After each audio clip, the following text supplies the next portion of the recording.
کہ ان ماؤں کو، ان بچوں کو، ان والدین کو میں دل کی عطا گہرائیوں سے ان کی عظمت کو سلام پیش کرتا ہوں،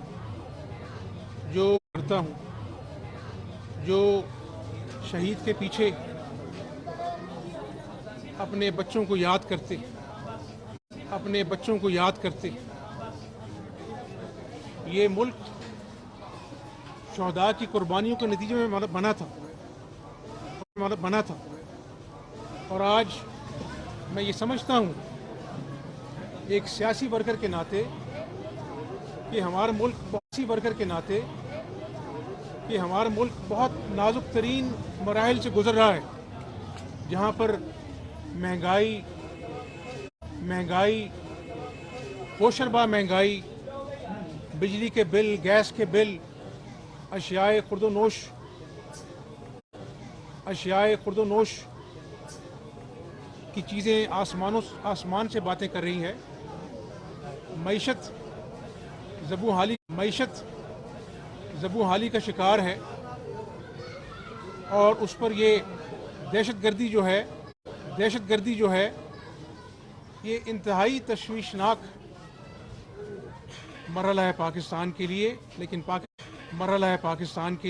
لیکن پاکستانی قوم نے ہمیشہ، چاہے وہ سیلاب ہوں، چاہے وہ دہشت گردی ہو، ہم نے مقابلہ کیا ہے حالات کا، جس طرح ضرب العزم اور رد الفساد میں ہماری افواج پاکستان نے اس ملک کو امن کا گہوارہ بنایا، اور مجھے اب بھی یقین کامل ہے، اللہ تعالیٰ پر بھروسہ ہے کہ انشاءاللہ پاکستان امن کا گہوارہ بنے گا اور انشاءاللہ محمد نواز شریف کی قیادت میں دوبارہ سے معیشت کو ٹھیک کریں گے، ملک کے حالات کو ٹھیک کریں گے، دن رات محنت کریں گے، اور آج جو غریبوں کا جو مسئلہ ہے، مہنگائی اور بے روزگاری، اس کو اولین ترجیح دیں گے انشاءاللہ۔ یہ سب یہ بتائیے گا کہ آپ نے اپنے برے حال میں جو غریبوں کے لیے پیکیجز متعارف کروائے تھے، کیا آئندہ بھی اگر آپ کی حکومت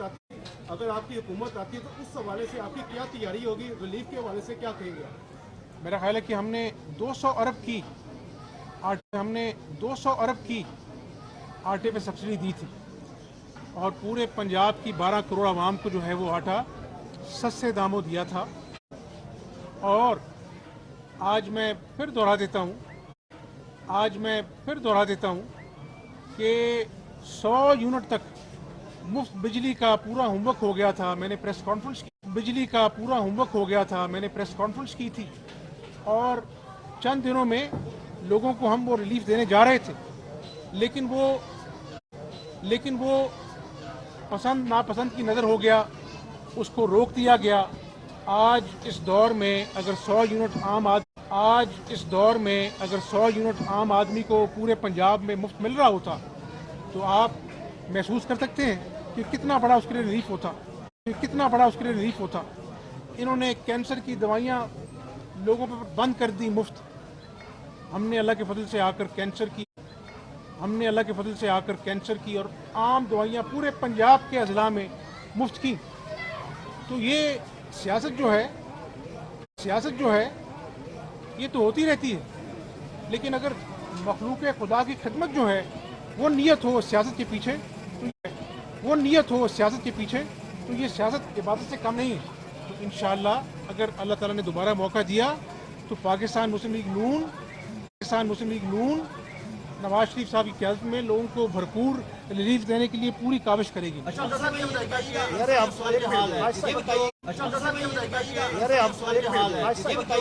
صورتحال ہے عالمی دنیا کی، اسرائیل بمباری کر رہا ہے فلسطین کے اوپر، اور تقریباً 9,000 کے قریب شہید ہو چکے ہیں، بچے، خواتین اور نوجوان۔ کیا ایک عالمی سربراہی کانفرنس ہونی چاہیے تمام مسلمان ممالک کو مل کر؟ میرا خیال ہے کہ یہاں پر کھڑا ہوا ہر انسان جو ہے وہ فلسطین کے वो फ़लस्तीन के वाक़यात को देखकर उसका दिल दुखता है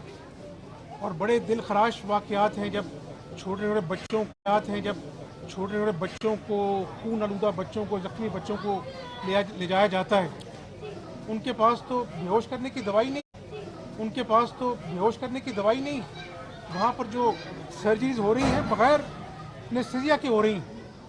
ना पानी है पीने को, ना पानी है पीने को, ना खाने के लिए कुछ है। और हज़ारों लोग जो है वो अल्लाह ताला को प्यारे हो गए हैं। हर मुसलमान का फ़र्ज़ है, प्यारे हो गए हैं, हर मुसलमान का फ़र्ज़ है। आप ममालिक की बात करते हैं, हर मुसलमान का फ़र्ज़ है कि ना सिर्फ इनकी मज़म्मत करें बल्कि हमारी अखलाकी और अपना जो ज़िम्मेदारी है एक बतौर मुसलमान वो हम उनके साथ हैं। हमारे दिल फ़लस्तीनियों के साथ धड़कते हैं और पाकिस्तान फ़लस्तीनियों के साथ धड़कते हैं और पाकिस्तान ने पैगाम दिया है कि हम फ़लस्तीनियों के गम में उनके बराबर के शरीक हैं। और ये जुल्म और बर्बरियत की जो दास्तान रकम की जा रही है इसको फिलफौर ख़त्म होना चाहिए, जंग बंदी का ऐलान होना चाहिए और तमाम ममालिक को जो इंसानियत का दर्द रखते हैं इसमें अपना फ़ाल किरदार अदा करना चाहिए।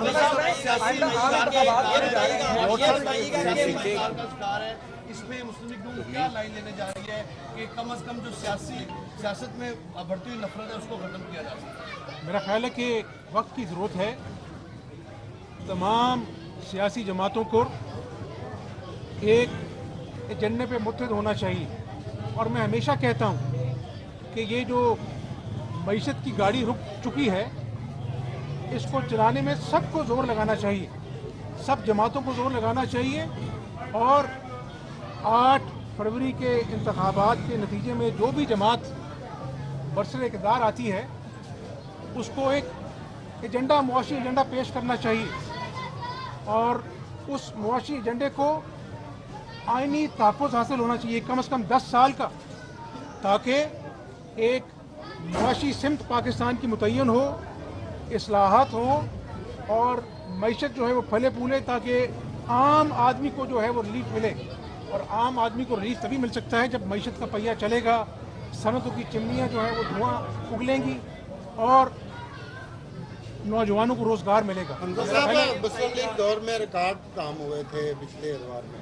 क्या आइंदा भी अगर आपको मौका मिलता है तो वैसे ही तरक्याती काम जारी रहेंगे? मेरा ख्याल है कि आप ये देखें, मुल्तान से लाहौर मोटरवे, इस्लामाबाद से लाहौर मोटरवे, कराची सक्कर मोटरवे, हवेलियाँ मोटरवे, ये सब मुँह बोलता सबूत हैं कि जब भी मुश्किल तरीन मईशत के हालात हुए हैं मुस्लिम लीग नून ने काविश कर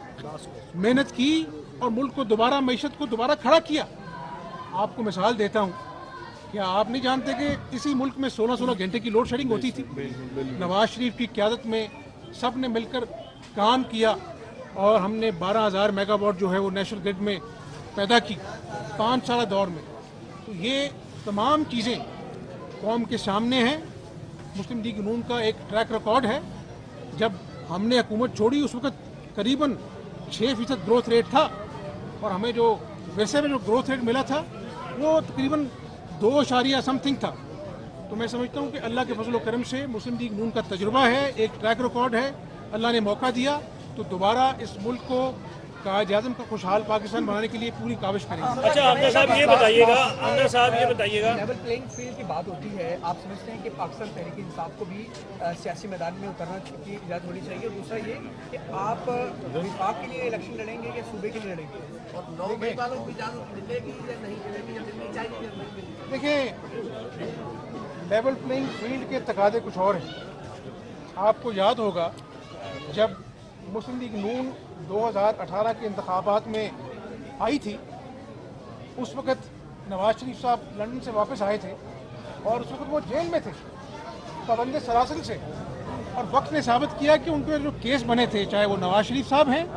चाहे वो शहबाज शरीफ साहब हैं और दीगर जो कायदीन हैं मुस्लिम लीग नून के, एक एक कर अल्लाह के फजल व करम से वो केस झूठे साबित हुए। तो उस वक़्त वो पाबंद सलासिल से और मुस्लिम लीग नून ने इलेक्शन लड़ा और आपको याद होगा कि आखिरी दिनों में टिकटें